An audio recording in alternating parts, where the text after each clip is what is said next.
Bad news ছবি box অফিসে সেভাবে সাড়া ফেলতে পারেনি ঠিকই, কিন্তু ভিকি কৌশলের সঙ্গে তৃপ্তি ডিমডির রসায়ন নজর কেড়েছিল দর্শকের। ছবির গান জানমে ভিকি ও তৃপ্তির শরীর হিল্লোল নিয়ে আলোচনা হয়েছিল বিস্তর।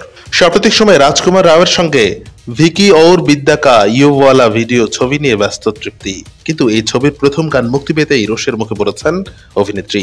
নেটিজেনদের দাবি তৃপ্তির পতন শুরু হয়ে গেছে। লায়লা মজনু, বুলবুল, কলা এই ছবিগুলোতে অভিনয় করে প্রশংসা পেয়েছিলেন তৃপ্তি।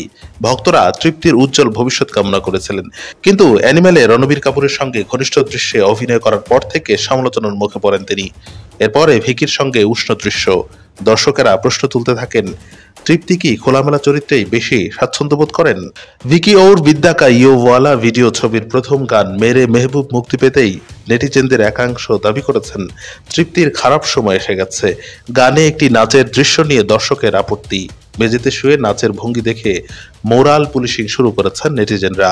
একজন মন্তব্য করেছেন, লায়লা মজনু এর মতো ছবি করে এখন এই অবস্থা, সত্যি তৃপ্তির পতন দেখার মতো। আরেকজনের মন্তব্য, এত ভালো অভিনেত্রী হয়েও নিজেকে এইভাবে পতনের দিকে নিয়ে যাচ্ছেন।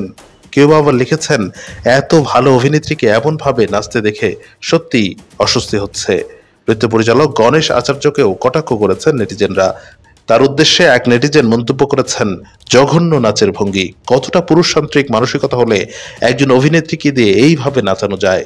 তৃপ্তি ও রাজকুমার অভিনীত এই ছবি 90-এর দশকের প্রেক্ষাপটে তৈরি। এক নববিবাহিত দম্পতিকে নিয়ে তৈরি এই ছবির গল্প। ছবিতে মল্লিকা শেরওয়াত, বিজয় রাজ, অর্জুন পুরন সিংহ অভিনয় করেছেন।